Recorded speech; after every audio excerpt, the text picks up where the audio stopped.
키워드로 세상 보는 눈을 키워보는 키워드 경제 시간입니다. 오늘도 남국민 작가와 함께합니다. 어서 오세요. 안녕하세요. 네, 오늘 키워드는 좀 마음이 애련해지는 비용이라는 키워드네요. 맞습니다. 이거 지난번에 해지 비용 이거의 2탄입니까? 맞습니다. 지난번에 이제 환해지 비용에 대해서 얘기를 해드렸는데 난 비용 나가는지도 모르고 있다가 이번에 계좌 열어보고 H 붙어 있는 거 보고 깜짝 놀랐다. 네. 이런 분들도 많이 계시더라고요. 요즘에는 뭐 홍보를 많이 하다 보니까 뭐 수수료 0.01% 막 이런 거를 믿고 투자를 했는데 알고 보니 뭐 1, 2%씩 비용이 나간다 하니까 몰랐다 놀랐다는 분들이 많더라고요. 네. 그래서 이왕 뭐 환해지 비용에서 얘기를 드린 김에 다른 비용이 뭐가 있는지 우리가 좀 더 신경 써야 될 게 뭐가 있는지 한 번 더 정리하는 시간을 가져봤으면 좋겠습니다. 네. 지난번에도 저도 댓글 많이 봤지만 도움 많이 받으신 것 같더라고요. 자, 그런데 그럼에도 불구하고 우린 송경제니까 ETF 잘 모르시는 분도 계실 거 아니겠습니까? ETF는 주식 투자와 뭐가 다른 건지 또 ETF 투자를 했는데 비용이 자꾸 나간다는데 비용 나간다는 건 뭔지 이것도 간략하게나마 좀 설명 좀 해주세요. 예, ETF가 낯선 분들을 위해서 우선 간단하게 설명을 드리면요. ETF는 그러니까 주식 묶음을 잘게 썰어서 파는 상품이다. 이렇게 생각하시면 됩니다. 네. 그러니까 예를 들면 삼성전자, 뭐 하이닉스 여러 주식들이 있는데 보통은 그걸 다 하나씩 사야 되잖아요. 그럼 비용도 많이 들고 이제 불편한 점이 많겠죠. 그러니까 이거를 하나로 묶은 묶음이 있고 그거를 여러 개로 쪼개서 한 주 단위로 살 수 있게 만든 게 바로 ETF다. 이렇게 생각하시면 편할 것 같습니다. 네. 여러 상품을 담는데 요즘 뭐 채권, 주식 여러 개를 다 담을 수가 있어요. 그러니까 이런 상품은 자산운용사라는 곳에서 만들어서 팝니다. 그러니까 일종의 여기가 도매상 역할을 하는 거예요. 여러 주식을 묶어다가 이제 ETF를 만드는 건데 보통 익숙하신 게 코덱스, 뭐 타이거 이런 게 붙어 있는 상품이 있는데 이게 바로 이런 회사들이 만든 ETF고 이 이름이 바로 브랜드다 이렇게 생각하시면 될 것 같습니다. 그렇군요. 알겠습니다. 그러면 이런 ETF도 상품이니까 팔아서 돈을 벌잖아요. 그럼 그 돈을 버는 게 내 대신 운용을 해준 그 수고료 받는 건가요? 그렇습니다. 이것도 일종의 상품이니까 자산운용사도 돈을 벌어야 되잖아요. 예. 그래서 ETF를 판매를 하면은 거기서 이제 보수나 이런 걸 받아가는 거예요. 근데 조금 독특한 게 물건은 한 번 값을 치르고 사면 끝나는 거잖아요. 네. 그런데 ETF는 그거를 구매한 사람에게 지속적으로 이제 보수를 받아가는 형태다. 이게 조금 다른 겁니다. 네. 그러니까 이게 이런 게 있다 보니까 매년 발생하는 보수가 있고 이게 일종의 ETF의 가격이다라고 생각을 하시고 구매하시면 편할 것 같습니다. 그렇군요. 그런데 이거를 가격으로 우리가 잘 생각하지 않은 이유가 사실 이거 비용이라고 해서 자세히 들여다보면 비용이 무슨 5% 10%도 아니고 0. 뭐 이렇게 시작하는 퍼센트더라고요. 그렇죠. 그러면 이거 겨우 뭐 0. 몇 퍼센트인데 뭐 이걸 내가 이렇게 쪼잔하게 뭐 이런 생각하기 쉬울 것 같은데 그렇죠. 이것도 신경 써야 되나요? 맞습니다. 사실 요즘에는 워낙 경쟁이 치열하다 보니까 뭐 0.00 몇 퍼센트 이렇게 나오다 보니까 예. 에휴 그거 뭐 얼마나 된다고라 생각하기가 참 편해요. 예. 그러다 보니까 보수나 이런 걸 신경을 안 쓰게 되는 건데 사실 이게 무서운 게요. 투자의 세계에서 가장 강력하고 어쩌면 무섭다고 하는 법칙이 있습니다. 바로 복리의 마법이거든요. 네. 이게 뭐냐면요. 조그만한 차이가 시간이 지나면서 누적이 되면 정말 걷잡을 수 없이 커진다. 그런 내용이에요. 이게 예를 하나 들어보면요. 1억 원을 예를 들면 투자를 하는 분이 있어요. 뭐 노후 자금이나 이런 거라고 볼 수가 있겠죠. 그런데 한 ETF는 수수료율이 0.5%인 거예요. 그리고 다른 상품은 0.05%입니다. 물론 10배 차이나 나긴 하지만 그래봤자 뭐 0.4. 몇 퍼센트 이 정도니까 얼마 안 되는 것 같잖아요. 그런데 이게 시간이 지나면 차이가 정말 무섭게 커집니다. 네. 예를 들면요. 10년이 지나면 두 상품의 가격 차이가 680만 원까지 벌어집니다. 그러니까 이게 한 5% 정도의 수익률을 가정하고 계산한 결과인데 그냥 똑같은 상품을 투자했다고 생각했는데 0. 몇 퍼센트가 10년이 지나면 680만 원까지 차이가 벌어진다는 거죠. 네. 그리고 이게요. 더 무서운 게 20년이 지나면 차이가 2,100만 원으로 벌어집니다. 그러니까 10년 동안은 680만 원이었는데 20년 하면은 2배가 아니라 거의 3배 가까이 되는 차이로 벌어진다는 거예요. 그래요. 이게 연 단위로 나뉘면 연 100만 원 이상씩 손해를 본다는 거거든요. 야, 연 단위로만 나눠도 이 정도예요? 그렇습니다. 이게 시간이 지날수록 더 무서운 차이가 나기 때문에 애초에 시작할 때부터 좋은 상품을 고르고 시작하는 건 시간이 지날수록 더 큰 혜택을 본다는 겁니다. 특히 요즘에 이걸 더 신경 써야 되는 이유가 요즘엔 많은 분들이 개인연금이나 IRP 같은 연금 상품을 많이 가입을 하세요. 그러다 보니까 특히 여기서 ETF를 많이 사시는데 이런 연금 같은 것들의 특징은 오랫동안 최소한 20-30년 동안 투자한다는 생각으로 운용하는 상품이라는 거죠. 예. 그러니까 지금 말씀드린 이 비용 차이가 누적이 되면은 오래 지나서 노후 생활에도 굉장히 영향을 미칠 만큼의 차이를 줄 수 있다는 겁니다. 그렇네요. 그렇기 때문에 0.0%를 무시하면 안 된다. 알고 계시면 좋을 것 같습니다. 그렇네요. 한 해에도 100만 원씩 차이가 나는데 연금 관련한 상품이면 진짜 노후 생활에도 큰 영향이 있겠네요. 그렇죠. 그런 관점에서는 사실 우리가 ETF 상품 중에서 어떤 상품을 살지 말지를 고르게 될 때 ETF 상품도 너무 많으니까요. 광고 보고 고를 때도 저도 있었거든요. 네. 그럼 그 광고비도 여기 비용에 들어가는 거 아닌가요? 그렇죠. 거기 있는 것도 다 비용이 들어가는 거라고 볼 수가 있는 건데 우선 요즘 광고를 보면요. 보수가 뭐 0.000 몇 %다. 막 이런 식으로 나와요. 예. 사실 이 정도면 거의 0에 근접한 수준이라고 볼 수가 있거든요. 예. 그러다 보니까 아, 저 상품이 참 싸구나. 저걸 사면 되겠다고 생각하는 경우가 많습니다. 왜냐면은 요즘에 그냥 뭐 미국 주식이 좋다면 미국 대표 지수에 투자하는 상품 이건 거의 다 똑같이 운영을 하거든요. 네. 그러면은 보수 보고 결정하면 되겠다 생각할 수가 있는데 네. 문제는 여기 나온 이게 연보수라는 건데요. 이게 전부가 아니고 우선 쉽게 찾기도 어렵다는 점이 있습니다.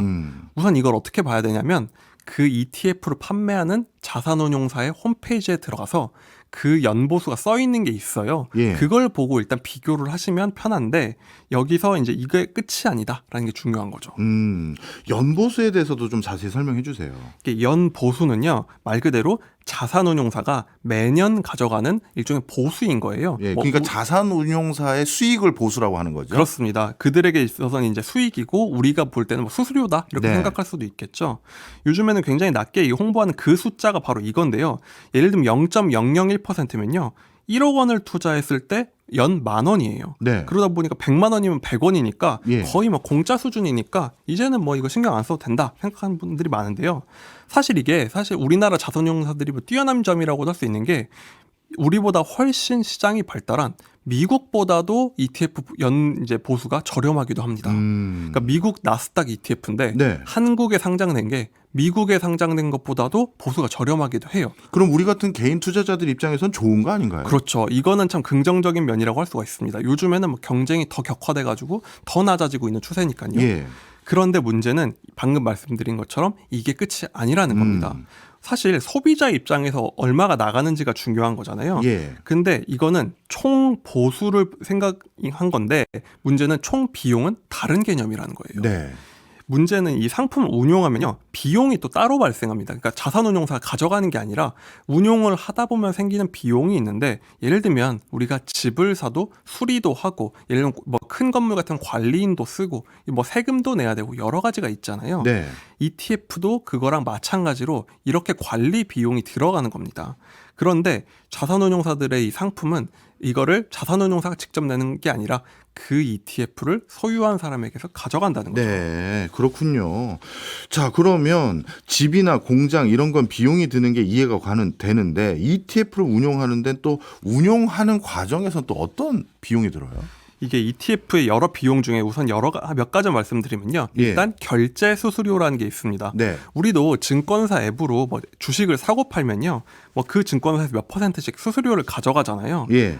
마찬가지로 자산운용사가 ETF에 포함된 상품을 사고 팔 때 결제 수수료가 발생을 합니다. 이게 이제 비용으로 녹아 들어가고요. 또 이렇게 ETF에 포함된 상품은 어딘가 예탁이 되거든요. 네. 그러니까 예를 들면 미국 주식 뭐 ETF다 하면은 그 ETF가 갖고 있는 미국 주식을 그냥 증권사가 어디 뭐 갖고 있는 게 아니라 예탁하는 전문 업체가 있어요. 예. 여기다가 이제 맡겨놓는 겁니다. 그러면 이제 예탁 비용이 들겠죠. 이것도 비용으로 나가고요. 또 자세히 보니까 평가 보수라는 것도 그렇습니다. 이게 우리가 채권도 예를 들면은 뭐 A등급 채권이다, B등급 채권이다 이런 게 있잖아요. 네. 이게 신용평가기관에서 도장을 받아오는 건데 이런 펀드나 ETF도 비슷하게 이런 평가를 받아야 합니다. 그럼 평가를 받으려면 그 평가업체에 또 돈을 내야 되겠죠. 네. 이것도 비용으로 녹아듭니다. 그래서 이렇게 여러 가지 비용들을 섞어서 총 비용이라고 하고요. 그리고 보수랑 합쳐서 보통 TER이라는 명칭으로 부르는데 네. 이게 그 ETF를 갖고 있는 사람이 실제로 내는 비용이다라고 생각하시면 될 것 같습니다. 그렇군요.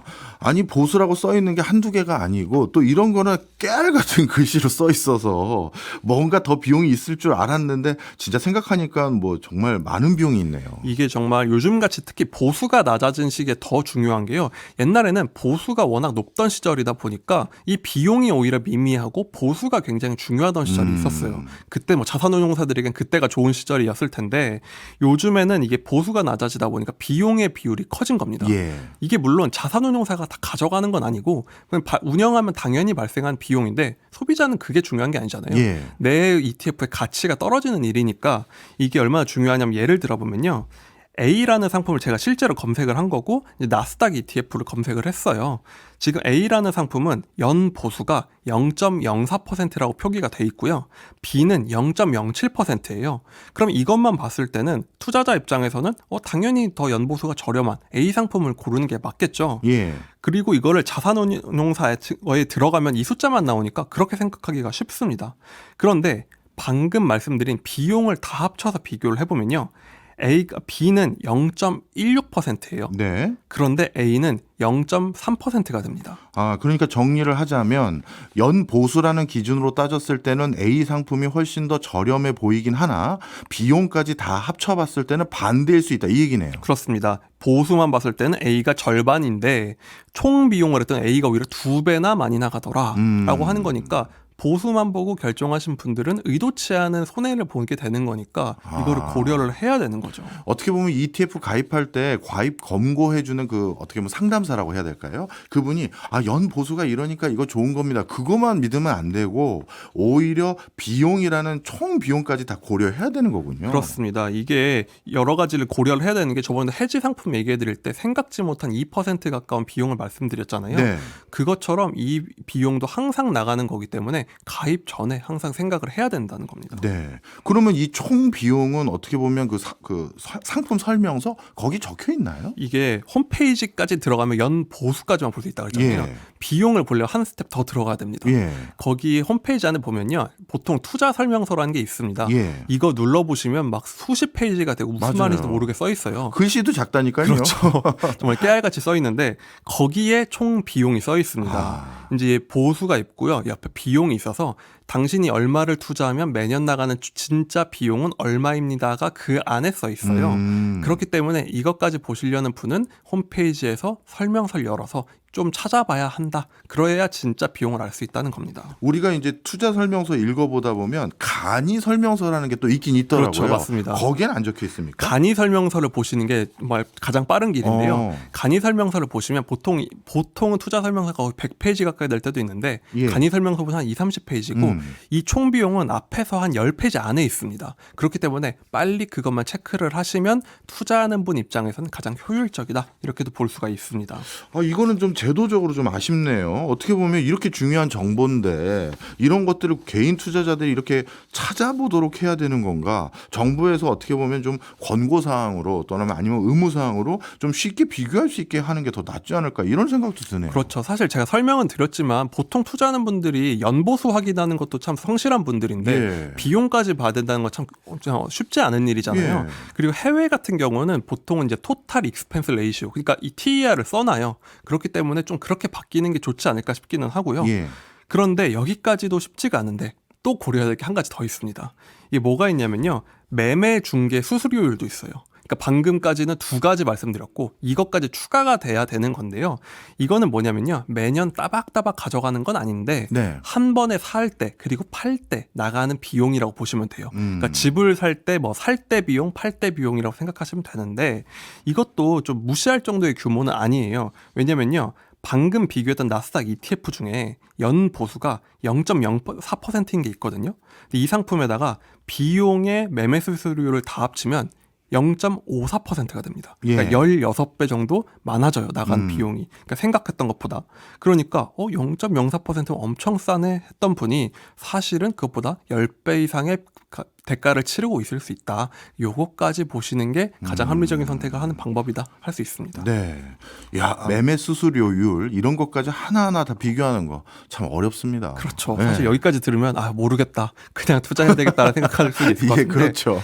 이게 가장 또 이것까지 다 비교하는 뭐 손쉬운 방법이 뭐가 있냐면 그래도 금융투자협회라는 곳에 들어가면 펀드 공시라는 게 있어요. 이게 의무적으로 공시가 되는데 여기에 예를 들면 내가 나스닥을 투자하고 싶으면 나스닥 검색하면 이 모든 상품이 쭉 이제 하나씩 항목별로 다 나옵니다. 네. 여기서 더해서 비교를 한번 하시면 가장 확실하게 여러 상품의 진짜 비용을 확인해서 투자를 할 수가 있다는 겁니다. 이게 좀 복잡해 보여도 요즘에는 뭐 개별 주식이 아니라 한 ETF 예를 들면 미국 주식 뭐 투자 이런 것 하나씩 하는 분들 있잖아요. 네. 이런 분들은 그냥 한 가지 결정을 해서 그것만 꾸준히 하시면 되니까 한 번 정도 좀 수고로움을 감당하시는 게 좋지 않을까 싶습니다. 네. 또 ETF 이렇게 살펴보다 보면 재간접형 뭐 이런 표현이 있는 게 있더라고요. 이건 또 뭡니까? 제가 정말 다른 상품들은 뭐 조금 뭐 이 정도 차이는 괜찮다 하더라도 이것만큼 정말 주의하시라는 얘기를 드리고 네. 싶은데요.